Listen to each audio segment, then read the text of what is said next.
माझा नमस्कार, मी करण आपलं सगळ्यांचं माझ्या चॅनलवर स्वागत आहे.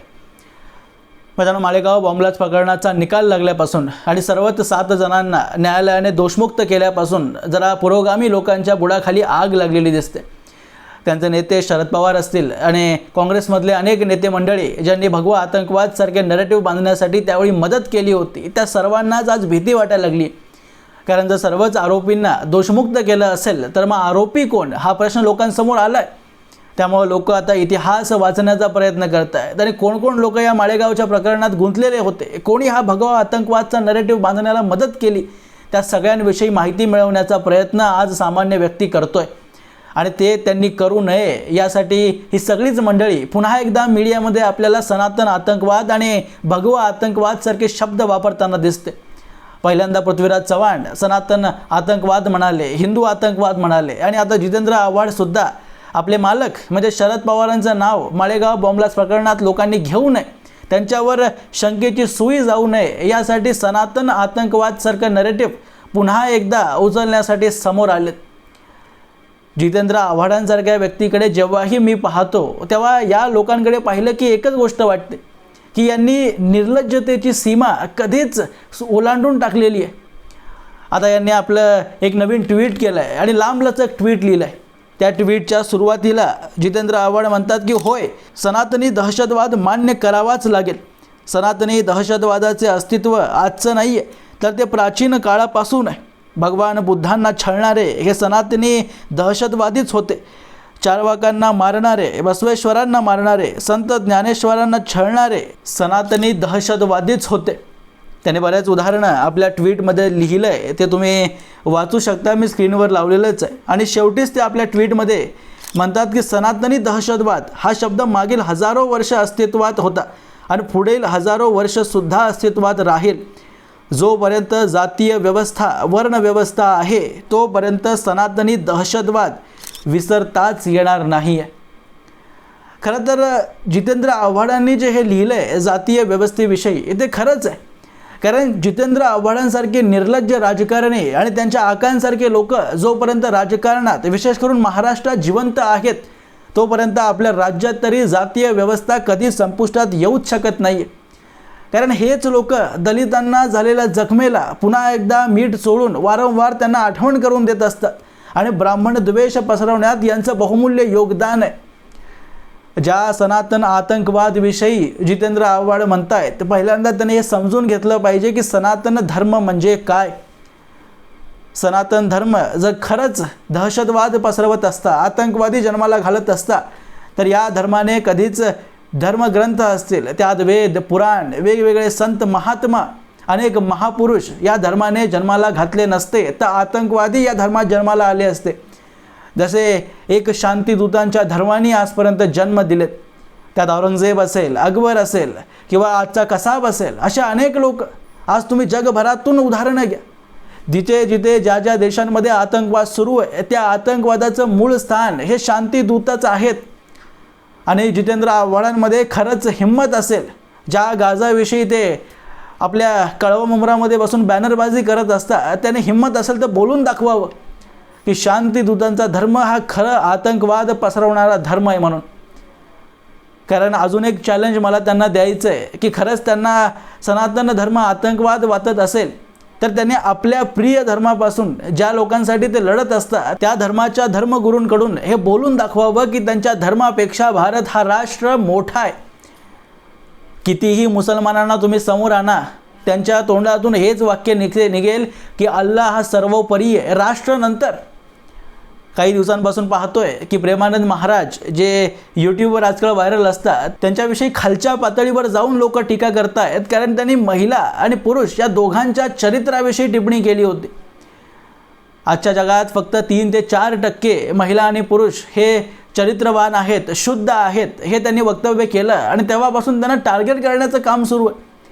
त्यांचंच वक्तव्य मी तुमच्या स्क्रीनवर लावतोय. त्यांना जेव्हा प्रश्न विचारण्यात आलं की सनातन आणि एका बाजूला जर राष्ट्र असेल तर या दोघांपैकी कोणाची निवड करावी, तर हे प्रश्न पूर्ण होण्याच्या अगोदरच त्याने उत्तर दिलं की राष्ट्र निवडा, राष्ट्र हे सर्वोपरी आहे. तो व्हिडिओ एकदा ऐका. कारण हे शब्द फक्त हिंदू धर्माच्या संत महात्माच्या तोंडातूनच तुम्हाला ऐकायला मिळू शकतात। ये पूछना चाह रहे हैं कि कभी कभी ऐसा धर्म संकट आ जाता है कि धर्महित और राष्ट्रहित में से अगर किसी एक को चुनना हो तो महाराज जी किसे? राष्ट्रहित, क्योंकि जब हम समाज सेवा पे है तो हमें राष्ट्रहित चयन करना पड़ेगा। जैसे आर्मी का जवान है, उसके लिए केवल राष्ट्र धर्म है। अगर कानून के प्रतिकूल उसका पिता भी खड़ा हो तो वो गोली मार देगा। वो पितृ धर्म, पत्नी, पुत्र, परिवार सबको स्वाहा करके केवल राष्ट्र धर्म के लिए वो जीता है। तो ऐसे ही अगर कोई बड़ा पद है और हमारी समाज व्यवस्था है तो फिर हमें राष्ट्र धर्म पर ध्यान देना चाहिए, लौकिक धर्म पर नाही।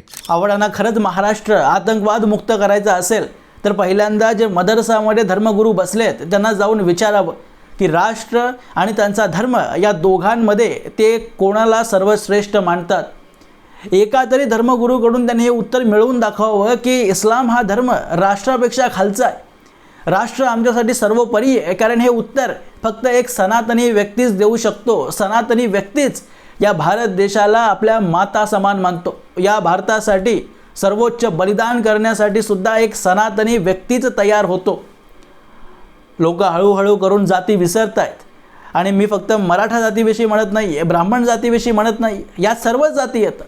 दलित सुद्धा त्यातले अनेक लोक आहेत जे जाती विसरून पुढे येत आहेत। पण जितेंद्र आव्हाडांसारखी लोक अशा वैमनस्य पसरवून जाती जातीमध्ये भांडण लावण्याचा प्रयत्न करतात आणि एका धर्मालाच टार्गेट करतात। आव्हाडांना मला सांगायचं आहे की आतंकवाद म्हणजे काय असतं।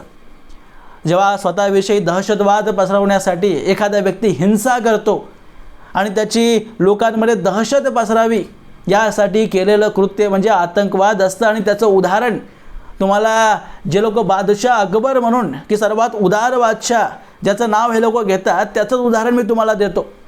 जेव्हा चित्तौडगडमध्ये तो जाऊन त्यांनी राज्य जिंकलं, चित्तौडगड या किल्ल्याला त्यांनी जिंकल्यानंतर त्या किल्ल्यावरल्या 30,000 हिंदूंना फक्त त्यांचा धर्म बघून त्यांचा नरसंहार करणारा हा क्रूर दहशतवादी अकबर होता आणि यालाच दहशतवाद म्हणतात। जितेंद्र आव्हाडांनी एकदा इतिहासाची पानं पडताळून मला शोधून दाखवावं एकही सनातनी, एकही हिंदू असा राजा ज्यांनी राज्य जिंकल्यानंतर फक्त धर्माच्या आधारावर नरसंहार केला असेल, लाखो हजारो लोकांना मारलं असेल, एक सुद्धा उदाहरण सापडणार नाही। कारण सनातनी व्यक्तीच खरा अहिंसक आहे। जेव्हा स्वतःवर अडचण येते तेव्हाच तो शस्त्र उचलतो। आपला धर्म प्रसारित करण्यासाठी आजपर्यंत कधीच हिंदूंनी शस्त्र उचललं नाही। जेव्हा धर्म प्रसारित करण्यासाठी आमचा धर्म स्वीकारा, धर्म नाही स्वीकारला तर मृत्यूस प्राप्त व्हा, आणि तेव्हा त्यासाठी दुसऱ्याच्या मानेवर तलवार धरून त्याचं जानवं काढून त्याला मारलं जातं, त्याला म्हणतात आतंकवाद, दहशतवाद। जितेंद्र आव्हाड ज्या गाझासाठी लढतात ना, त्या गाझामध्ये जे हमास करतायत त्याला आतंकवाद म्हणतात। हिम्मत असेल तर त्यांना एखादा आतंकवादी म्हणून दाखवावंच जितेंद्र आव्हाडांनी। कारण झालं असं आहे की आमचा समाज इतका सहिष्णू झाला आहे की जितेंद्र आव्हाडांसारख्या लोकांना वाटायला लागले की आता आपण आतंकवादी म्हणलो काय आणि यापेक्षाही खालचा शब्द वापरला काय धर्मगुरूंसाठी, महात्म्यांसाठी। पण हिंदू इतका सहिष्णू झाला आहे की आमच्याविषयी एकही शब्द तो काढणारच नाही। हिंदूंना वेळ नाही आहे यांच्या विरोधात आंदोलन आणि मोर्चे काढण्यासाठी। कारण शांतीदूतांसारखे आमचे हिंदू लोक एकजूट नाही आहेत, त्यांना इतका वेळ नाही आहे की कोणीही धर्मावर बोललं की लगेच रस्त्यावर उतरायला।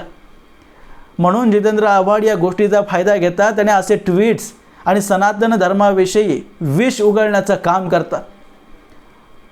जातींमध्ये द्वेष पसरवण्याचं कामच फक्त जितेंद्र आव्हाडांनी आपल्या हाती घेतलेलं आहे। जितेंद्र आव्हाडांनी हे खरंच बंद केलं पाहिजे। कारण आव्हाडांसारखे असे गाझी आले आणि गेले, कितीतरी लोक आले, औरंगजेबासारखे क्रूर शासक आले, पण सनातन धर्म आहे, राहणार आणि उद्याही लोक या सनातन धर्माचं पालन करतील। सनातन धर्माला कोणीही संपवू शकलं नाही आणि तुमच्यासारखे असे लाखो येऊन गेले, अनेकांनी शिव्या घातले, पण या धर्माचं कोणीच काहीच बिघडवू शकलं नाही। कारण हे धर्म नाही आहे, ही जीवन जगण्याची एक पद्धती आहे। त्यामुळे मी म्हणतोय की अजूनही वेळ आहे, संयम धरा, असो मित्रांनो, याबद्दलची तुमची मतं तुम्ही मला कमेंट बॉक्समध्ये अवश्य लिहून कळवू शकता आणि अशाच माहितीपूर्ण व्हिडिओज पाहण्यासाठी माझ्या चॅनलला सबस्क्राईब जरूर करा. भेटूया पुढच्या व्हिडिओमध्ये. तोपर्यंत जय हिंद, जय महाराष्ट्र.